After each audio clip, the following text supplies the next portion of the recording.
which is exactly true. I just love it. I love attention. I'm like a little plant that grows off of it. You just feed me attention and I grow.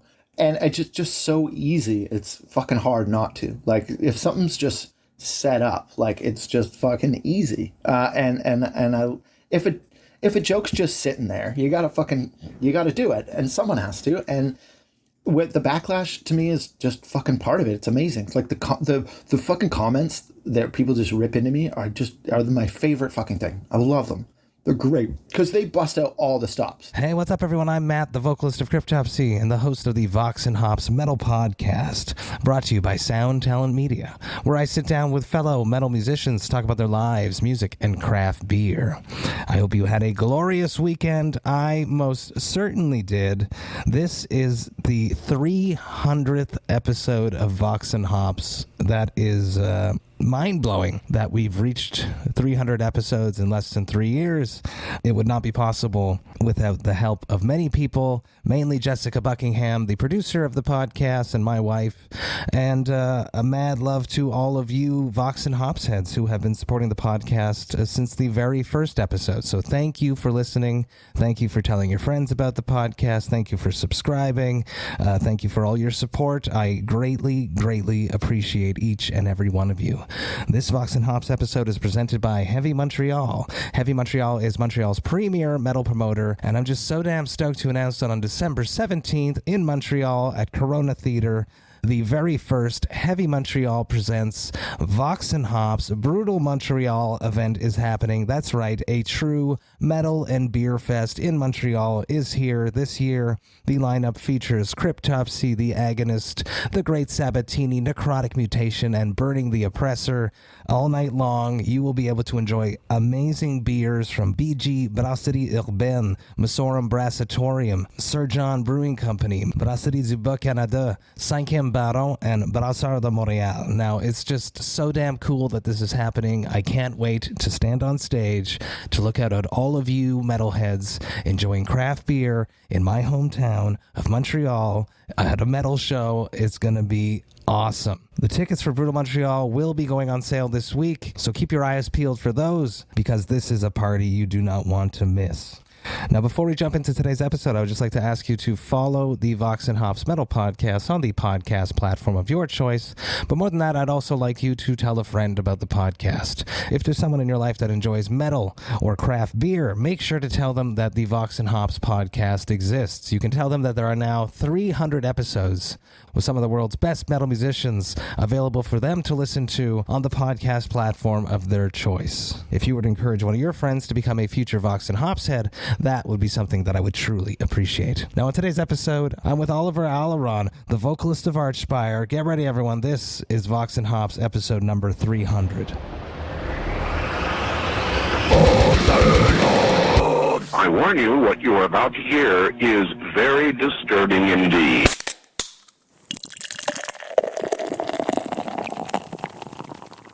Hey, what's up, everyone? Today I'm with Oliver Aleron of Archspire. Ollie, how are you doing? It's been a long time since we've hung out. Yeah, man, it's been a while. I've just been doing terrible, really. Honestly, just each day is a gift, you know. I get out of bed and just try not to put a shotgun in my mouth, but you know. That is a deep and dark way to start an interview. I like it. Let's continue in that direction and talk about how you coped with the glorious year that is now behind us. But, you know, 2020 was a bad year for a lot of people, and then 2021 seems to be continuing in that direction. How did you cope with basically the pandemic? I feel like that's the first question of anyone interviewing anyone right now, which is obvious. Like that's just it sets the tone. It sets the tone of where we're going. You know, it's sort of like, I don't know if you get this vibe, but whenever there's like a crazy rainstorm or something, you kind of like, oh man, what if it just went like way more and it fucking shut everything down and everything was, I don't know if it's like that stepping off the edge kind of thing, but that's kind of the first initial vibe I got with this, when it was like, okay, you can't go to work, you can't tour, you can't, like it before it sucked, it was just kind of exciting for me. I don't know if I'm alone on that or if people just don't want to admit it, but I was kind of like, oh shit, like everything's this is like a little apocalyptic. I kind of like that. Like I can't fucking do anything. So I immediately went to the booze, right? that's what, when shit got shut down, I was like, okay, well, that means that I got government money and the liquor store is still open and I can't leave my fucking house. So, you know, I lived with my brother at the time. So we're like, okay, we're going to watch all the Deadwood. We're going to get some whippets and some whiskey and we're just going to hunker down and fucking wait this storm out. Right. So that was the first, that was the first thing we went for. And then, you know, as it started to progress, and it was like, okay, this isn't sustainable at all. No. So plus, you know, there's only so many seasons of Deadwood. Well, exactly. And we ran out. And then so we started going into the old spaghetti westerns and shit. And then I was like, all right, I got to start like working out and fucking just like, this doesn't work anymore. So it was kind of exciting at first for me. And then it quickly got into like, fuck, I lost my job.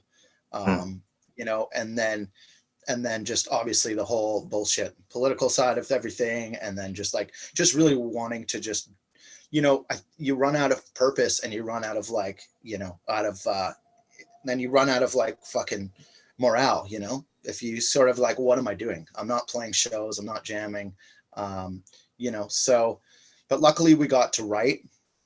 So that was cool. And then we got to go record in the shitstorm of COVID, like peak COVID shit. And that was in Denver. So, you know, at that point, like we were doing pretty good. BC was doing fairly good, right, for numbers. And then going into the States, like in Denver at that time, it was like everything shut down. So, I mean, it was a big contrast for us. So I managed to like at least have some excitement through the fucking, you know, through the epidemic or pandemic, sorry. So that was kind of cool. Recording in Denver was bizarre as fuck. Because it was a ghost town. As to normally, it's like a vibrant, very cool city. Yeah, and it was just like, you know, so Dave Otero is the one who produced our album, and he has like a little Airbnb next to the studio that's attached to the studio. You probably know. And so, but we couldn't go to any stores. All our groceries got delivered.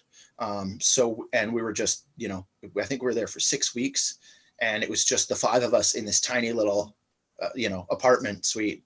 And we couldn't fucking go anywhere or do anything. So we went a little bit nuts. It was a bit like prison, music prison, we call it. Toby started to look really attractive. Let's just put it that way.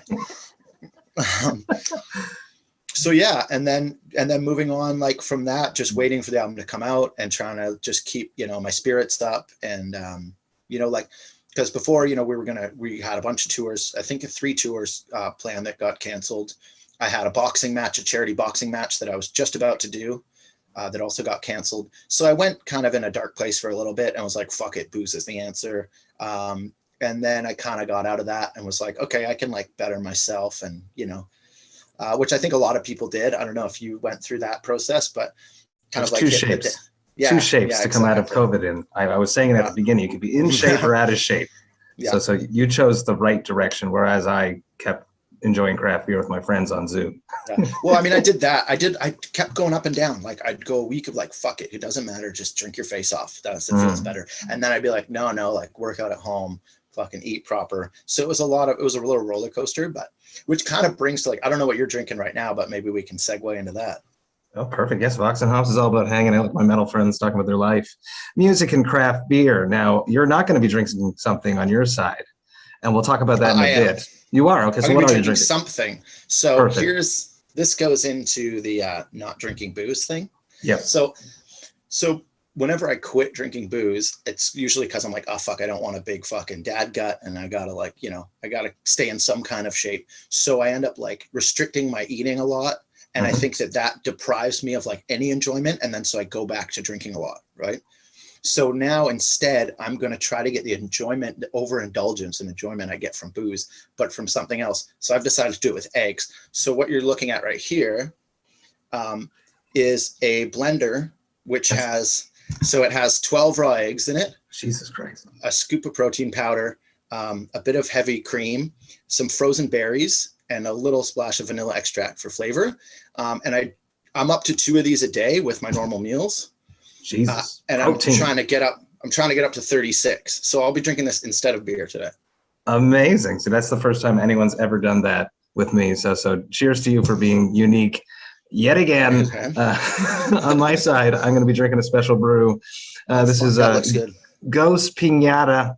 It's from Ras L'Bock. It is a 6.1% Gose that has been aged in tequila barrels.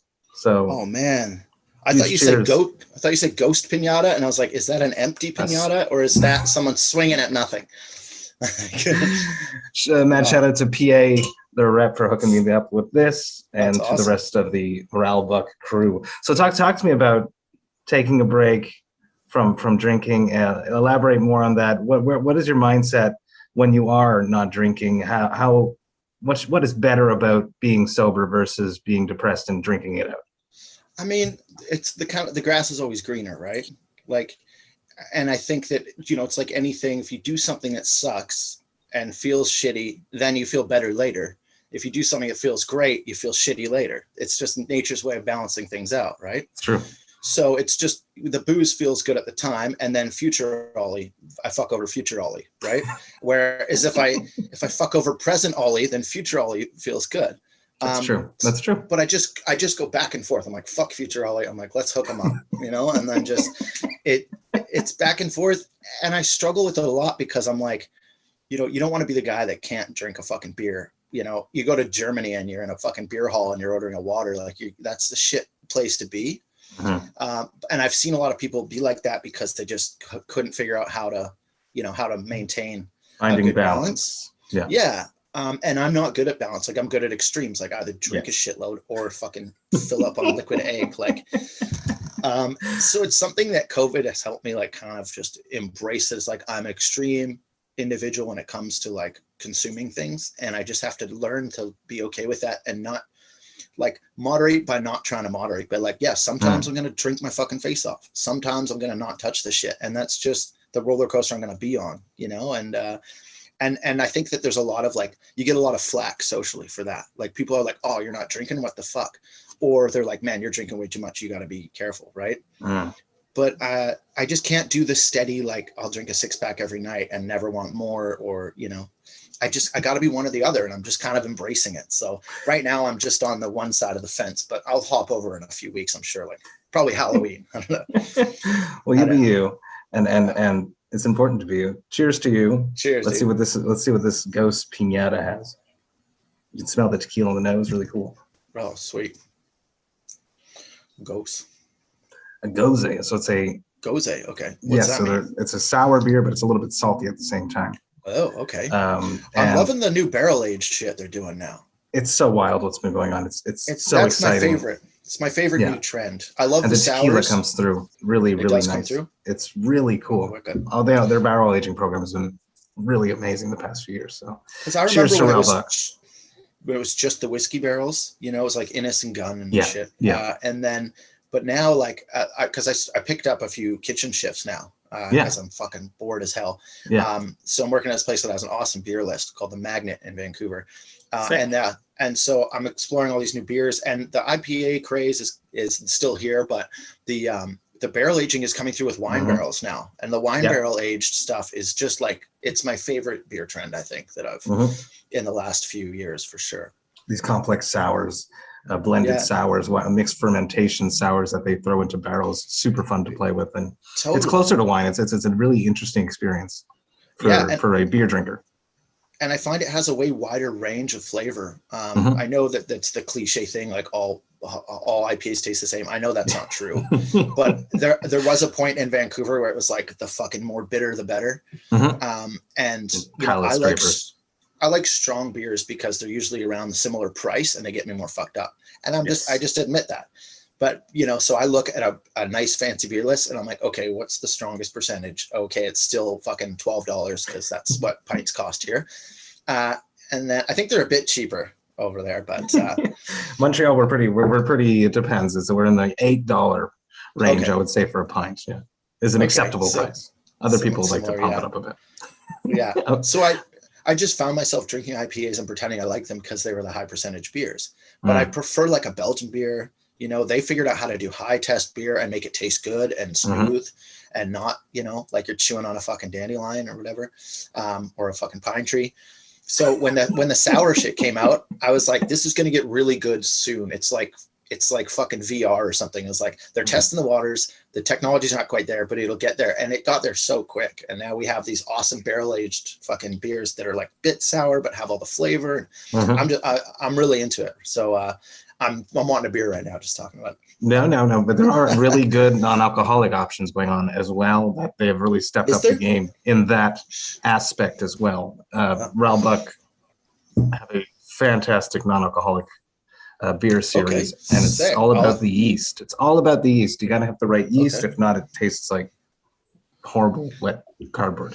But I'd love to hear about the soundtrack of your youth when you were growing up in your parents' or guardians' house. What music was playing when you were not in control of the radio? What music did your parents or guardians listen to? Mostly I just heard the sound of them banging, like, you know, just rugged. No, just kidding. Sorry, that was cheap. That's where you got the rhythms. Exactly. Well, that's where I got the low growls, right? From my mom was like super heavy. So no, you know what was cool was that my dad had, you know, I think it was like Columbia Records, you know, the mail order shit. So he was on their like mail order list, whatever, and he would just get, I think 5 to 10 CDs every, say, I think like 5 every 2 weeks or something, or like 10 a month. And he would just have the full spectrum of music. And he would just, and it was right at the time where, well, like when we were little kids, I had an older sister, and she was like, this is the Beastie Boys. This is Licensed to Ill. And like, I think the first song that I learned all the lyrics to was Paul Revere by Beastie Boys. Really? Yeah. So I had that rap down, and I think I was like 4 or 5. Damn. Which was cool. Videos of this shit. Man, that would be sick. Yeah. But yeah, and then I had an older brother that like was of the same age as my sister, much older. And just like, he listened to a lot of like Butthole Surfers. So just really kind of fucked up, kind of punk, you know, abstract shit. So it kind of got a good balance of like really noisy and also like very structured, like rhythmic kind of shit, like Beastie Boys. So, and then when my dad started getting these CDs, it corresponded perfectly with us like starting to steal his weed. Really? I love this. Okay. Yeah. So for some reason, so he had a bunch of weed in the house, and then he also had a foosball table, and then he also had a supply of new interesting music, and then he'd also leave for work. So it was just like this perfect storm of like, hey, don't get high, play foosball, and check out new awesome music, all fucked up. Like, you know, what else are we gonna do? So that's me, and my 2 other brothers would just like, skip school, steal his weed, and then listen to like all these albums, and like, you know, we'd listen like The Who, and then we'd listen to like Prodigy, like the first Prodigy album, because when you're baked, you're like, what the fuck is this? This is insane. You're like 14 and you're fucking high as shit. You know, and then he got like Adrenaline by Deftones. And that was like, I remember when he got that album, I decided to do mushrooms at lunch at school. This was junior high. Perfect student, but and I was at shop class, and I started seeing like demons everywhere.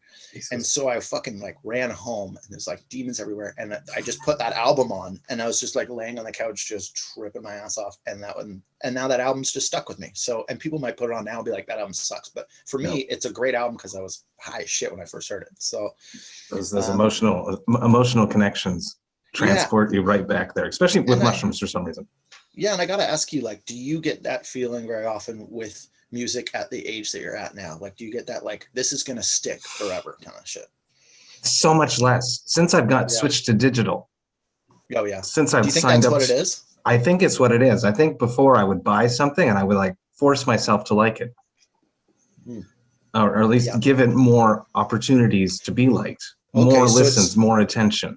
It's kind of like how a $30 steak is going to taste better than a $5 steak. Maybe.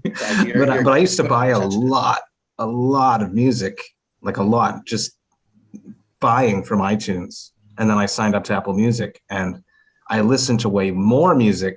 But if I look at what's downloaded on my phone, like that's actually on my phone, it's not that many albums a year versus before I'd have just hundreds. Yeah.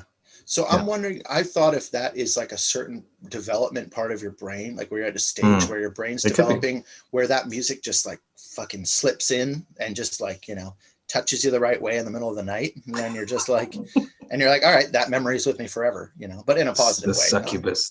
Yeah, the succubus, you know, because there's like my brothers too, like my brother Ira he only listens to music that he listened to in that peak kind of, you know, influential stage. And then you try to show him new shit that's like amazing. He's like, it's just not for me. Right. So I wonder if it's the music, or if it's that your brain isn't that kind of sponge that it was before, or maybe just a combination of both. Right. It could be. I definitely, when I was home, like when the creation of Vox&Hops happened, I was on a sabbatical, and I listened to stay home with my daughter, to finish that sentence. I listened to everything that I'd listened to in my youth, and a lot of it was still fucking good, and I really fell in love with it, but some of it just didn't work, like Taproot. Taproot didn't stick again the way it did back in the day. Taproot. I was a new metal child, so. Oh, okay. Well, hey, so was I. I mean, it's embarrassingly enough, but yeah. No, there's some banger albums. That first Slipknot album is still fucking good. Yeah. I'm definitely. You know what? And you can't debate fucking, you know, musical tastes. Yeah, you can't really. I mean, you can say what's physically bad. Like if a guitar player is not good at guitar, you can be like, hey, technically they suck at guitar, you know. But they wrote a hit. But yeah, and you can't really argue whether you should or shouldn't enjoy it, unless it's the Beatles, and then you just absolutely should not enjoy that. It's garbage. It took me a long time to enjoy the Beatles. I didn't get it at first either. You still have time. Do you remember your first? I know you do. We're going to get to that. I have a whole segment about that. Tell me about your first show experience, going to see as a fan. It could be like when you were really young and your parents brought you. Do you remember your first live music experience? Yeah. So I kind of I have two sort of kind of parallel experiences, because the first one, I believe it was an all ages show. And it was this, because my dad got these random CDs. So he had this band called Furnace Face, I'd never heard of them after that. And we thought they were the biggest deal, because when you're a kid and you see a physical copy of an album, you're like, oh, that band's famous. Like, that's just where your brain goes, like, how could they have made this CD if they weren't a big deal? So in your head, you're like, this is a big band. And we knew all their songs. So we got to go to the show, and the singer's name was Mr. Poopyhead, because I guess he lost a bet and somebody in the band needed to be called that, so that he lost the bet and that was his stage name. It's just stupid. And I remember seeing them and just being able to like, it's like that experience of like hearing something on CD and then being able to see it live, and like that just like that excitement. Which again, like I don't really get that same excitement at my age, but at that child age, it's like Halloween excitement. It's like figuring out that dinosaurs were a thing excitement. Or like the first Ninja Turtles movie where you're like, holy fuck, they're real. They're real, and I can go see them. Like it was kind of that level of excitement to put the two together. Like I've listened to them at home and now I'm watching them. So that was like my very first experience. But then surprisingly enough, actually not surprising, because you guys are rad, but when I was 16, I believe, I was seeing Cryptopsy in Victoria at the Ice House, with Mike DeSavlo at the time. Hell yes. And I was underage, so my brother was just turned 19, and so I took his ID, and I went in first, and then I went back out and gave it to him and came back out. But I was like, oh, how can I look older? So I put on a tank top and I shaved my head, and I still do that now. I know. It kind of became the look. That was your identity that night. That's crazy. And that was my first real metal show and first bar show. And I was just right up front, just staring at Mike DeSavlo's fucking just massive presence and just like, this is amazing shit. Angry Pitbull. Yeah, so damn exactly. Good. It was so damn good. It was amazing. And that stuck with me. And then, that was my first like bar show experience. And I was just blown away by it. So amazing. Do you remember your first time on stage? Oh shit, this is embarrassing. Good. I like when it is. Sometimes I've been getting a lot of, I ask this all the time, and I get like, oh, there was like 400 kids there. I'm like, fuck, that's not what I want. Fuck off. No, you got to work your way up. That's how you don't become a fucking, that's how you don't become a Michael Keane. You got to work your way up. You can't play your, I'm just kidding. I love Michael. But no, I remember him telling me on tour, like it was a trip for him because his first show was like a sold out LA show. Yeah. And he was like, what the fuck? Like, this is my first thing. And he's all of a sudden in front of like this huge crowd, which would just be fucking a nightmare in my opinion. Like that would be so hard. You go from 0 to 10. Like, but no, we like the very first time I played anything live on stage was I played Didgeridoo at like a hippie festival for like a fucking, with a hippie band. Cause I learned how to do it when I was really young. I think I was like, 11 or 12 or something. And I could play it and I could circle breathe and stuff. And the hippies thought that was fucking amazing. So they were like, and I was, so they were like, oh, you got to get up on stage and play with us and stuff. So, so that was my first experience on stage. And then after that, it was at a battle of the bands at our high school. Cause there was a battle of the bands contest. We didn't have a band, but me and my brothers were like, if we come up with a band, we can win the prize and we can buy a keg of beer. Because we knew it was a cash prize. It was a cash prize, and it was exactly enough to buy one of those big kegs of beer. And we wanted to have a grad party, so we were like, we were broke, we're poor kids. So and we had this adult that worked for the Vancouver Island Brewery. So, and he would hook us up with a keg. So we were like, okay, we got to win this battle of the bands, then we can buy a keg. So we formed this like rock, hip hop fucking band where I was rapping and some songs and playing didgeridoo on other songs. And then it was like rock or like metal guitar with like funk bass and then just like hip hop break beats. Sounds like it'd be really popular right now. I know. I was like, if we kept going with that, we would be the douchiest band, but probably I wouldn't be sitting in this room. I'd have a much nicer blender. Actually, this is a nice blender, but it looks like a nice blender. It's my girlfriend's. I'm not going to lie. I would have I know blenders. I have a blend tech. You know I love blenders? it. I love blenders. Nice. I got a blend tech. Have you ever watched the Will It Blend? Absolutely. Of course I have. Oh, I love that. It's great. I love it's great YouTube. It's soothing. It always blends. But it does blend. Yeah. So how about extreme vocals on stage? At what point did that come into? So that was so after we won the battle of the bands. We got the keg. You won it. You won it. You got the keg. You were the high school heroes for showing up. The high school heroes. Yeah, and we showed up with the keg, and then that's when I started to listen to a lot more, just like a lot more heavier music, and I just like, oh, this kind of style kind of sucks, and at that point it could be done better. Yeah. Because before that, all I heard was like Cryptopsy and then just like hip hop and stuff. And then I started digging into like, the older Slayer and like Morbid Angel. And I like Altars of Madness became my favorite album at the time. And I was like, I want to just sound like David Vincent. Like, that's all I want to do. So we kind of branched off into a different band called Enchanted Fairies. Yes. Which I saw was that like when I was setting this up. Yeah. Nice. Yeah, it was like joke themed songs, but kind of grindcore death metal. And so with my brother and then a couple friends, and then our first show was like an all ages show in Victoria, BC, and we played like 3 songs, and it was pretty rad. And then we just started playing like the bars there, and we'd dress up and fucking do cool gore shit on stage, and it was a lot of fun. Yeah, that's ambitious for a small young band. Yeah, well, I thought like we should do like full on cool, like, do some theatrics because we weren't super good. So, you got to win over the crowd somehow. Yeah. You're an entertainer. You got to be entertaining. So, yeah, there was one show we did where I got this girl to dress as a nun, and I made a fake pregnant belly out of like a paper mache, and then I bought a cow tongue and some intestines and sculpted it into like a fetus, and I filled it full of blood, and then on stage I like ripped into her stomach and like pulled out this fetus and like started eating it and like throwing it in the crowd, and she's like fisting her wound and like so that was kind of what I was mostly focused on. Very exciting. That was the first like brutal vocals that I started doing was with Enchanted Fairies. Yeah. Now, you're obviously a very proficient extreme vocalist. Before we started this, I said I'm not going to ask you about how you do it so fast, so I'm not going to. But you did mention circle breathing and having that technique from the didgeridoo. How much did that experience help you do what you do nowadays?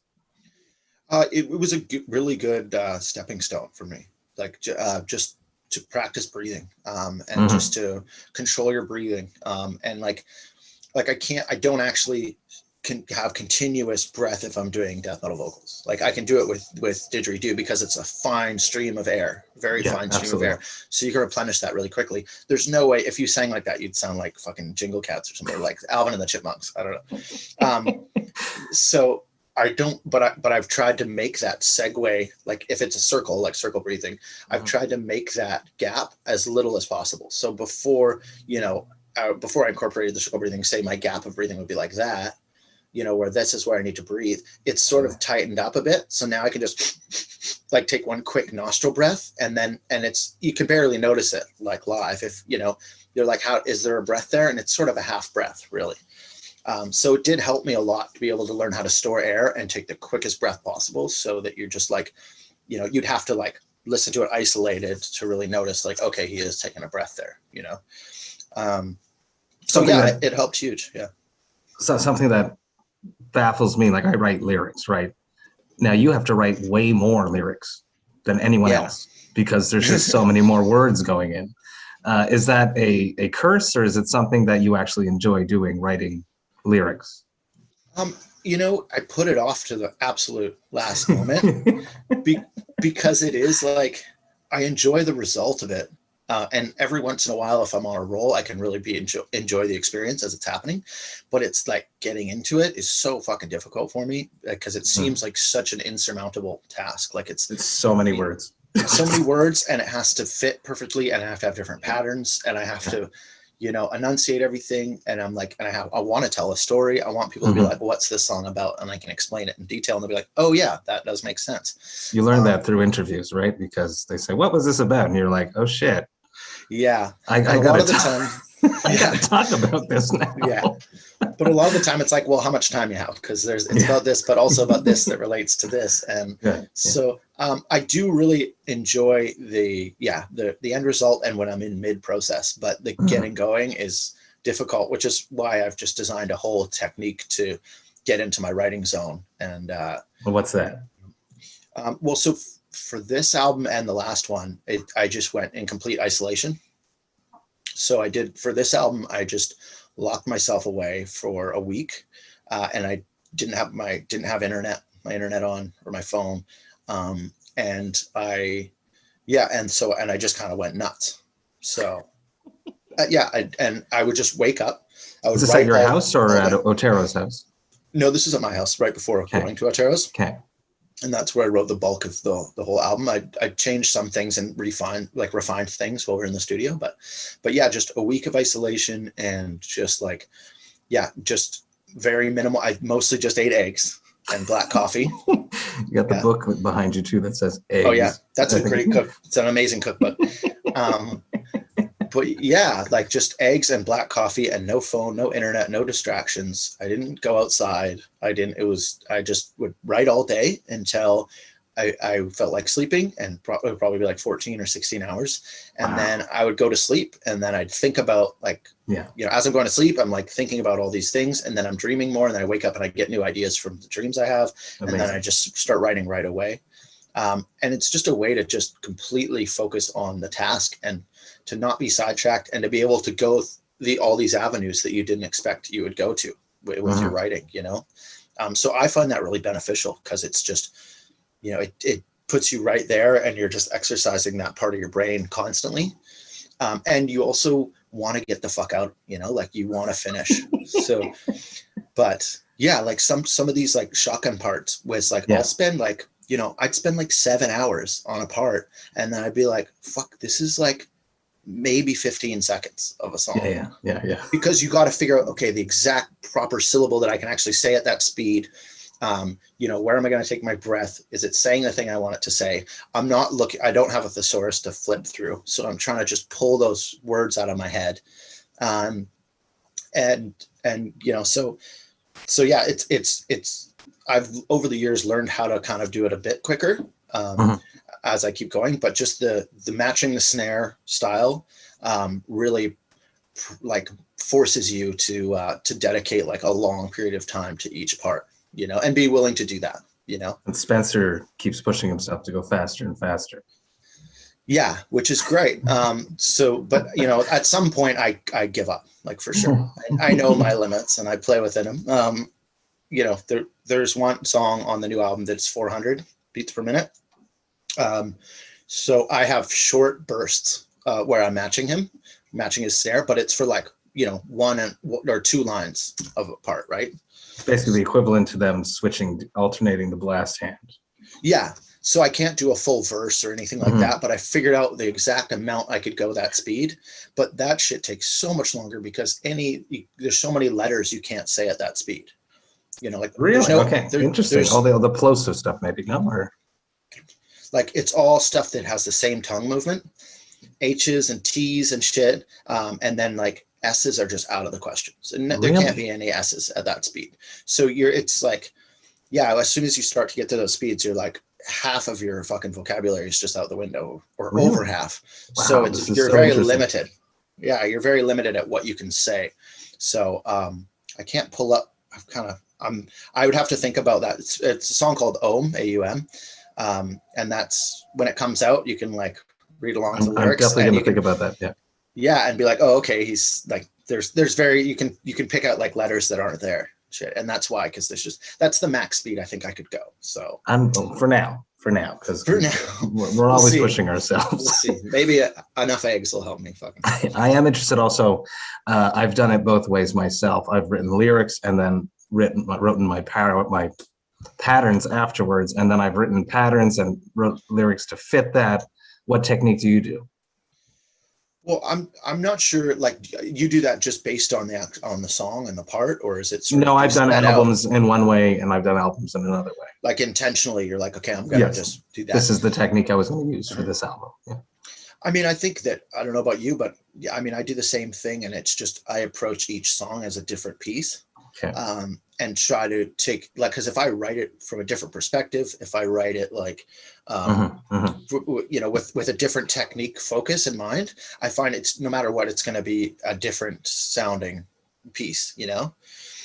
So I think that's a good incentive to try to change up your angle each time for one, so you don't get stagnant. Like, okay, I've mastered this way of writing. Like I'm going to do all my patterns first, then I'm going to fill it in. You know, that could become stagnant, but that being said, like we do pre-production for all the songs, and then we do pre-production for patterns for vocals. So I'll make up bullshit fake lines mostly with Dean and Spencer. Okay. The other guys aren't usually there but they'll come and go, but usually me, Dean, and Spencer will sit down after we have the like the bass tracks for like, you know, all the other tracks, of the song, the skeleton of each song, and then I'll come up with ideas for patterns, and then they'll help me work out some cool patterns if I'm struggling on a part. But then I take all that and I bring it into my room, and then I fuck with it.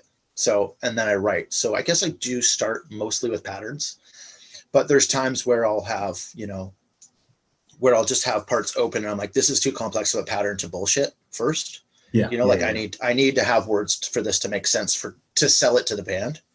Okay. So we'll leave that open, you know, and I'll be like, okay. Prints, the t-shirt prints there. Oh yeah, exactly. Yeah. So yeah, I do like to switch it up, but we start with a blueprint of just sort of rhythmic patterns. Mostly. Yeah. Very interesting. Bleed the Future. It's coming out October 29th via Seasons of Mist. Recorded with my Vox&Hops alumni, Dave Votero. This is your second. Am I correct there? Second album with him, or did you guys work with him before that as well? It is. Yeah, it's our second. So talk to me about working with Dave Votero. He is fantastic. A bunch of Vox&Hops alumni have done stuff with him. You know, the worst breath. No, I'm just kidding. Tetrarch, Cal Decapitation. The list goes on and on and on. He's worked with just about everyone. Why did you go back to work with him again? There was just no other option really, and you know, he's the only guy that will work with us and deal with our bullshit. No, we were so impressed with his work on Relentless Mutation that, and just like our previous producer was awesome, Stu McKillop, and he was in Vancouver. But, you know, we just kind of had a bigger budget for these albums, and we wanted a, you know, just sort of a bigger sound and something more in line. Like Stu hadn't done a lot of this genre. And obviously after hearing, you know, the Cataly Cap albums, we were just like, oh, fuck that. You know, we have to go with this guy. Cause that's like, you know, the best sounding shit that we all agreed, like that's the best production we've heard on modern tech death. And then after doing the first album with him that we did, like I could tell he was like really like into it, and he was very hyper focused on like how to approach each member of the band and how they play. But we just didn't have enough time the first album. Like we were tracking some solos in the room, like next to the studio at night and stuff to save time, because we just didn't have enough time to finish it. So we're going back to him. We were like, you know, he did an amazing job, but I think he was just getting his bearings on like how to deal with this style, like our style. So we knew going back to him with a bit more time, and we'd already done it once before, that it would just, you know, be so much better. He'd be way more focused on like little intricacies instead of just the overall album. And he totally was. Like he had way more advice now for my vocal patterns. He knew he had different processes that, you know, he wanted to do. And like, he just kind of like honed, you know, how to deal with each member of the band. And so it was just a way better experience. Like I would be doing a vocal part, and he's like, okay, this could be cooler. Like maybe try something in more of this line, this pattern. And we'd have lunch. He'd be like, hey, write it at lunch and then come back and we'll track it. So I'd be like eating a bunch of eggs at lunch and like, I got to work this out. And some of my favorite lines on the album came from just a quick lunch break where I was like, fuck, I need something new. And it just came right away. And I liked it a lot better. So he was definitely more hands-on with the producing side of it instead of the just engineering. So he's just always the choice until he won't record us anymore. I don't know. It seems like a perfect match. Bands, producers, when it works, it works. And I think in this instance, it most definitely works.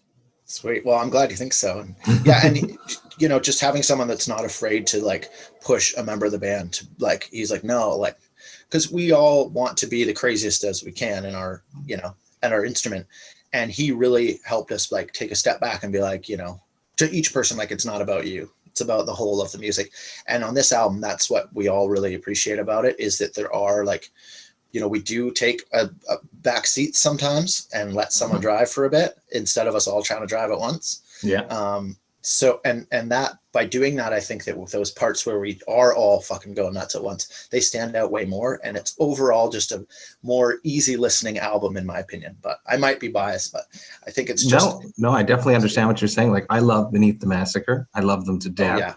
Oh, yeah. But I can only listen to a few songs at a time until it becomes just, my brain is like, I can't handle this right now. I have to take a break and then I'll start again with where I left off. But to listen to it all together, it's just too intense all the time. But to have a song that breathes a bit more and showcases one member at a time is more digestible for me, at least.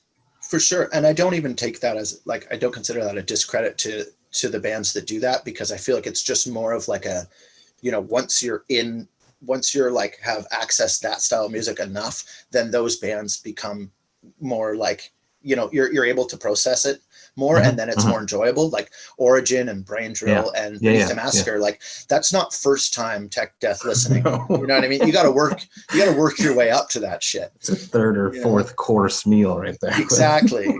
Yeah. You gotta, so I love those bands and I love listening to them, but I appreciate like if I'm showing someone that's not into that kind of music and I put on a full album of Origin, they might just be like, this is like, I can't figure out everything that's going on because it's all happening so fast, you know. It's perfection. So we're trying to be more of like a gateway, you know, like try to pull at least a few people that don't normally listen to the genre to be like, oh, okay, I remember the name of that song, and that's kind of stuck in my head, and you know, without sacrificing the, you know, the tech side of it. Absolutely. Yeah. I think it's just maturity too. It's definitely just maturity because you guys are just getting bigger and bigger Like physically bigger. We're getting fat. No. You're headlining your own tours everywhere now. I think it's amazing. I'm very proud of you guys. I want to talk about boxing. You were mentioning it a bit before. Beer and boxing, exactly. Was that the fight you were supposed to do at Beer Wars? Yep. Yeah, it was Beer Wars. So I came back from tour and wanted to do something to get in shape. And there was really cool community boxing called East Side Boxing.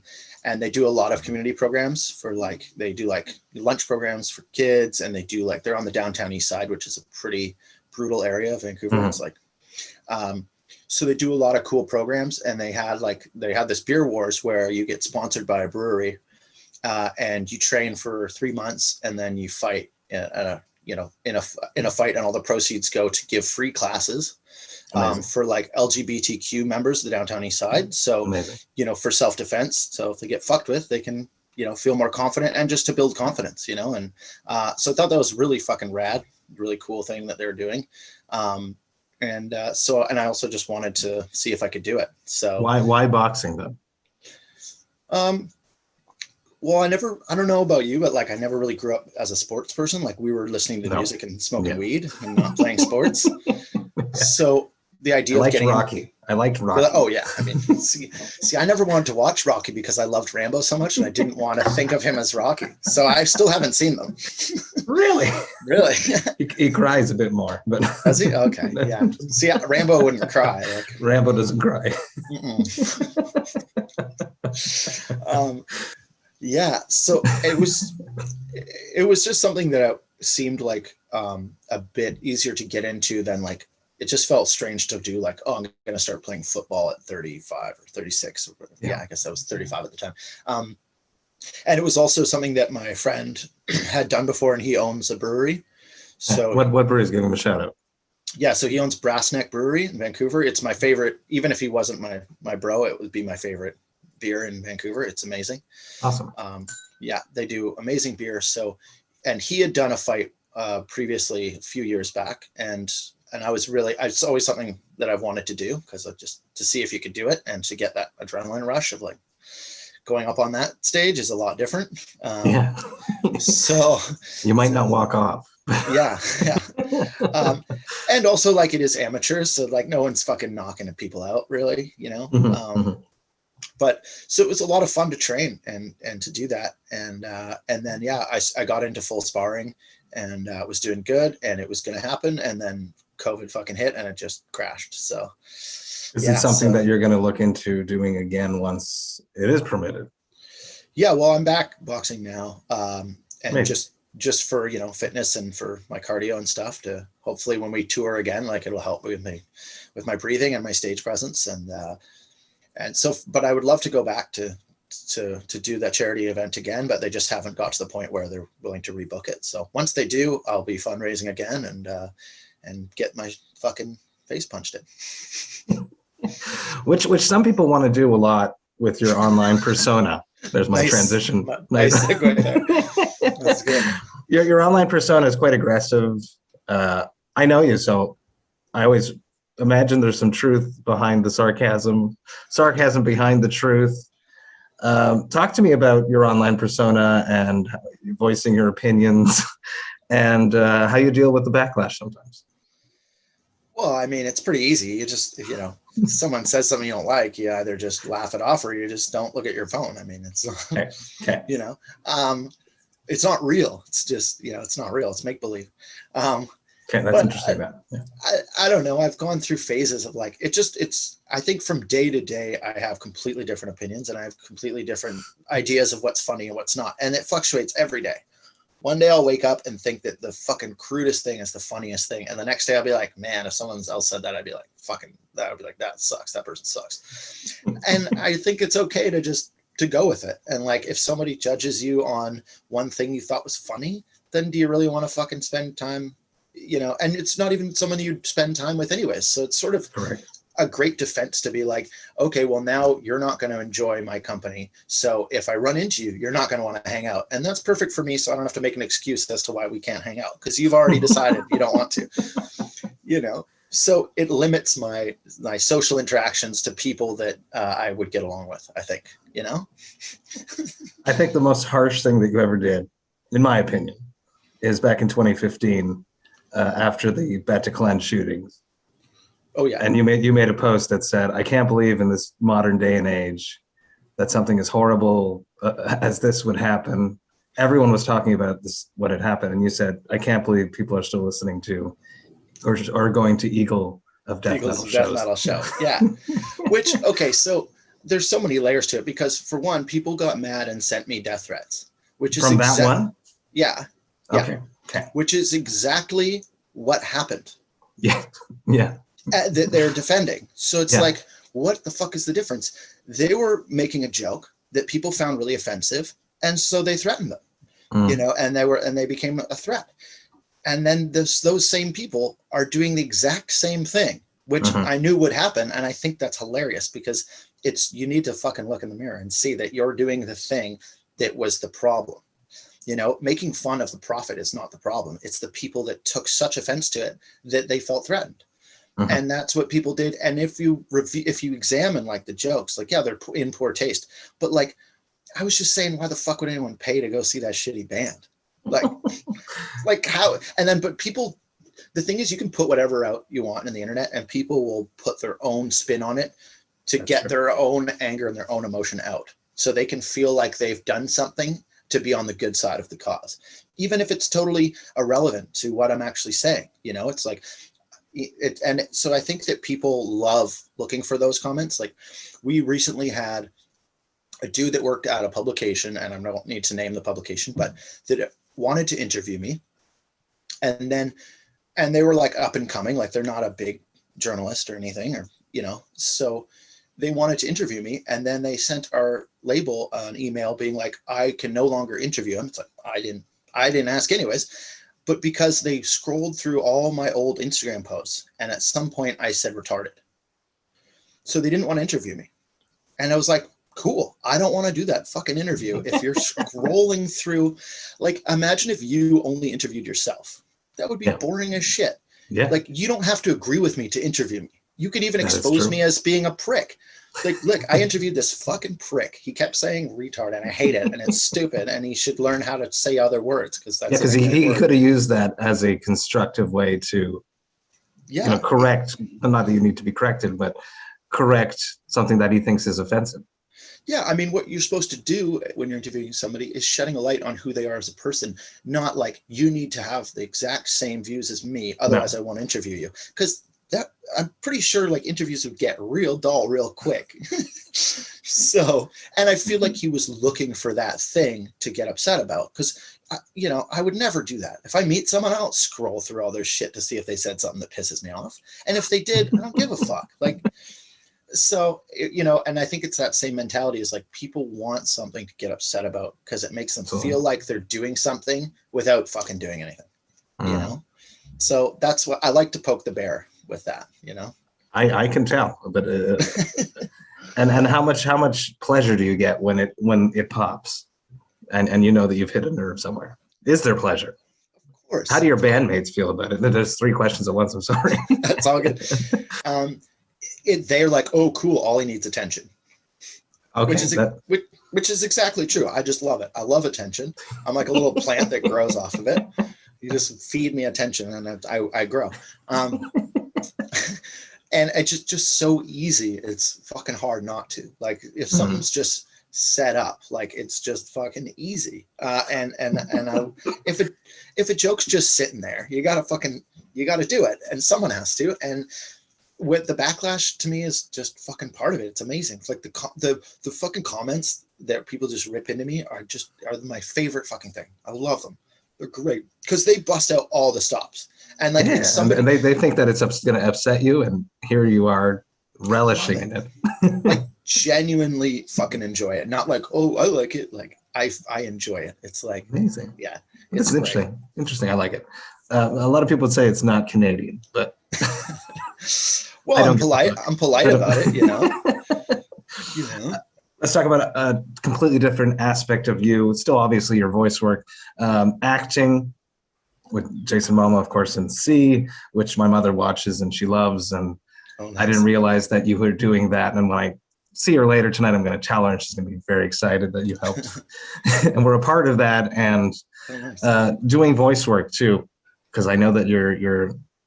I don't know if you can talk about this, but I know that you're a part of something that I'm a part of, where we do monster voices. So talk to me about this aspect of your life. Is this something that you enjoy doing? Is it something that you see yourself doing for longer, hypothetically after Archspire? Not that Archspire is going anywhere, but.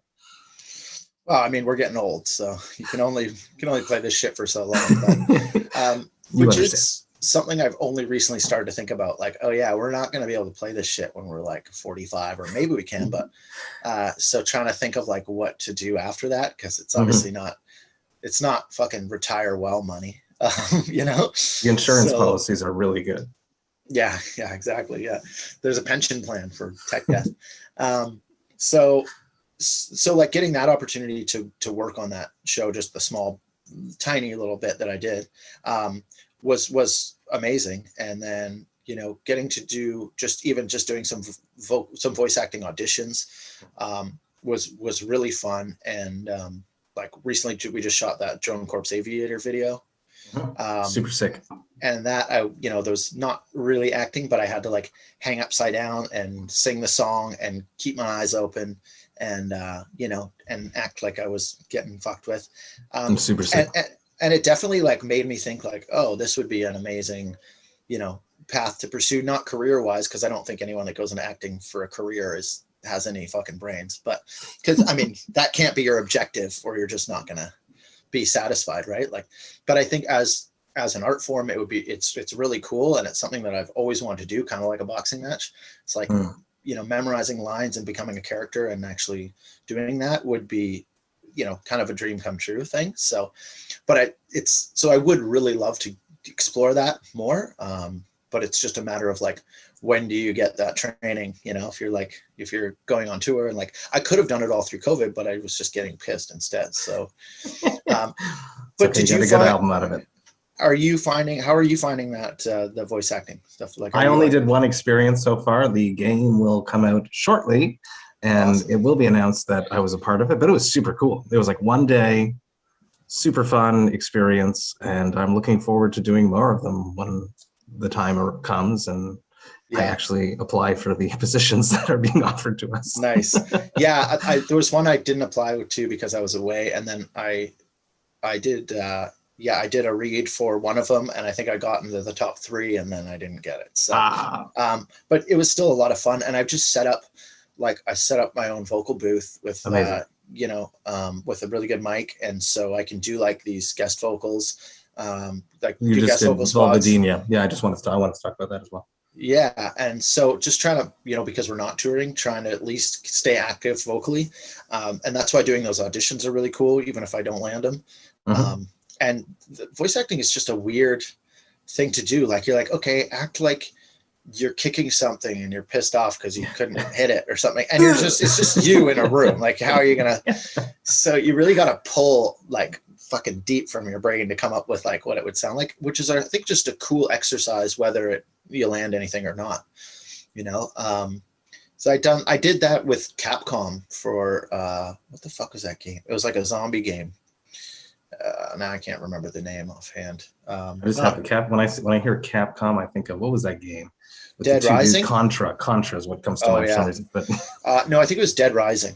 Okay, super cool. Yeah, it was like the 4th Dead Rising or something, and they got me in to do some zombie voices, some zombie sounds and stuff. Amazing. And they used some of them for the I think it was the 4th video game, but like the evolved zombies, and that was just a really cool experience because you're just going in there and you have to. But I didn't get like the image of what the zombies looked like or anything, so I was like replicating animal sounds and doing like, doing all the you swung and you missed, you swung and you hit, you jumped over something. So just going through that list of emotions and just trying to, without any dialogue, I think it was just really fun and challenging. So I don't know if you feel the same. It's super fun. I was in a room and they gave me a microphone that was not in my hand. I wore this little thing that was just dangling in front of my face, so I could move around and jump around. Oh, that's so much better. It was really chill. And I had, I can't talk about it, but a past guest of the podcast was there with me. coaching me, and he was amazing. And I will talk about this because I think even when this comes out, it's still not announced. So we can't talk about it for another few weeks. Definitely wanted to talk about cooking, because you seem to like cooking a lot. What is this passion of cooking? And then on tour, how do you like fill that need to cook? Because it's difficult. It is difficult. Yeah. There's like tour quality and then there's like normal quality. Because it looks really good what you're cooking. So. Oh, well, thank you, man. That was just like, that was my first job starting out, like first real job. Like starting out just washing dishes in restaurants and then working up to line cooking. And so, cause it's just an entry level job that you don't need any fucking skills for. So that's what everyone's done the dishes. Yeah. Yeah. And then just moving up, so you can make more money and just getting an interest in it. And then it was just something to support myself through, the whole time I was playing, like up until a few years ago, that's what I was doing with Archspire before we could live full time off the band. And so now it's really cool for me because I don't need to work in kitchens. So the job aspect of it has kind of gone away, and now it can just be something I do for fun and just as, more passion driven than financially driven. So, I like just being at home and spending a Sunday just making some fucked up dish to serve my family. That's kind of it's just a fun thing to do on a Sunday. And I just like it. Like, when I am drinking, I like to just fucking have a case of beer or a bottle of wine and just make up some cool dish and just get lost in the sauce, I love it. It's a great hobby. I'm very lucky that I have the podcast. It's kept me busy throughout the pandemic. Right before I step on stage, I tend to get this like vibe, this feeling. I have to go to the bathroom, even though I don't have to go to the bathroom. I squeeze out the last. The same thing happens before I sit down in this chair and conduct an interview. So I've been filling the void of performing with my podcast. So how have you been filling the void of being on stage, that feeling? Because there's nothing like it in the world. Yeah, that's true. I guess I really haven't been, and it's kind of made me, bummed out at times. Mm-hmm. And then I kind of forget, like, because you don't want to be living in a perpetual state of self-pity and being like, oh, no. I lost everything. And, no.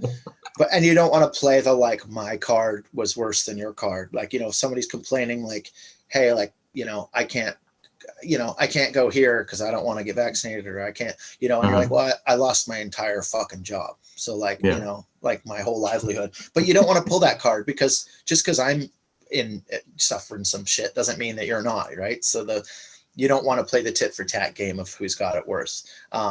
But there's definitely times where I was like, why am I fucking not feeling, excited? There's just like, I'll go like a month without excitement or like without feeling that really excited feeling. And I'm like, oh yeah, it's because I'm not doing the thing that I really enjoy doing. But there are things you can do, like that cooking is totally fills the void. If you get excited about something you're making and you get to share it with people, and then sitting down and watching someone eat it. Yeah. Yeah. Cause that's a similar thing with playing a show. You're preparing to do something that's going to, entertain people and, and you get gratification to that. And so that's definitely helpful. And doing boxing classes is sort of fills that void. You get excited, you get to progress in something, and that's, for me, that's the same stage thing. Like, I don't necessarily get like the nervousness of going on stage, but I get like that, thinking about what I can perfect and what area I can get better at. So like, okay, this show, I'm going to try to work on like getting my lows a little lower, or this show, I'm going to try to work on like giving a bit more stage presence, or this show, I'm going to work on being actually funny in between songs. Never works, but, so like trying to progress by pinpointing an angle that you can work on and perfect. So for me, like that fills that void is like, if I can do something and I feel like, okay, I got slightly better at it. Amazing. That's a good mindset before stepping on stage. No one's ever told me that. I think it's actually very interesting to every show is an opportunity to make yourself better. Yeah. Try like, okay, this one line, I kind of fucked it up last time. Let me see if I can move my mouth different on that part. And then, and that way, okay, like that show, I did that one thing slightly better. You know? Mm-hmm.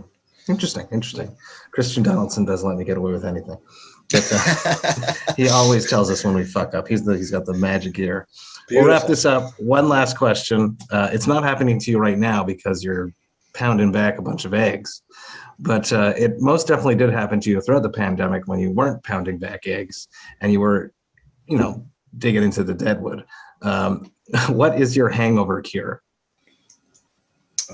Fucking more booze, straight up. Okay. Yeah, you gotta have like a recovery day with this less booze, but still more booze. So like, because I don't know about you, but like I've hit the age where hangovers now are like a state of death. Like you're like, I'm gonna fucking die. It's getting there. And it's scary as shit. So like, yeah, if I'd have a heavy night and I wake up, like I'd drink all the water, drink the fucking coconut fucking water, Tylenol, none of that Blue shit Gatorade. works. None of that shit works. I'll slam a couple Lone Tree ciders and all of a sudden I feel absolutely great. You have to stop though.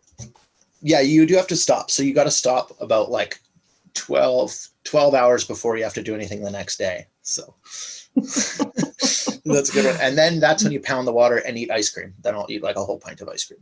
Really? Okay. Just because I get the sugar, so it's like, but like the alcohol sugar, but I'm not getting the buzz off it. So like drink the ciders in the morning, and then eat a bunch of grease, and then slam a bunch of water, and then eat a pint of Ben & Jerry's in bed like a fat piece of shit. You're a master. Ollie, thank you so much for taking the time, hanging out with me, talking about your life, music, about craft beer. Everyone get ready for Bleed the Future, coming out October 29th via Season of Mist. I'm very stoked about it. Ollie, awesome. Thank you. You're a perfect 300th guest. Thank you. Awesome. Thank you very much, Matt. Cheers and good seeing you, man.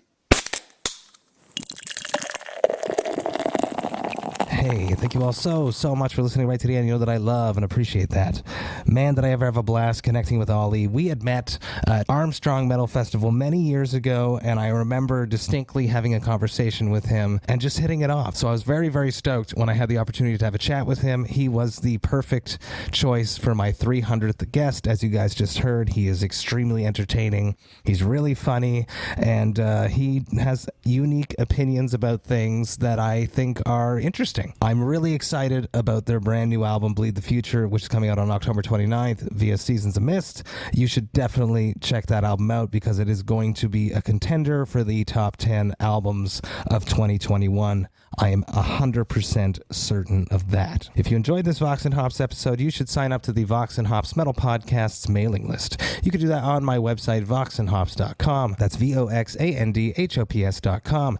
And when you do that, you shall receive one email a week containing all of the details of everything that has happened throughout the past week in the world of the Vox and Hops Metal Podcast, including all the details for any episodes which I have dropped throughout that week, if I have been a guest on someone else's podcast, any pertinent information for any cool projects that I have in the works, as well as the links to the Brutal Awakenings playlist, which is available on both Apple Music and Spotify, and is curated by my man, Jerry Monk, the metal architect himself. So please do me a favor, sign up to the mailing list because there's just so much going on in the world of the Vox and Hops Metal Podcast. I would hate for you to miss a single thing. The Vox and Hops Metal Podcast is brought to you by Sound Talent Media. I hope you have a glorious rest of the week. I will be back this Friday with another episode. But until then, remember to enjoy life, metal, and craft beer. Cheers, Vox and Hops heads.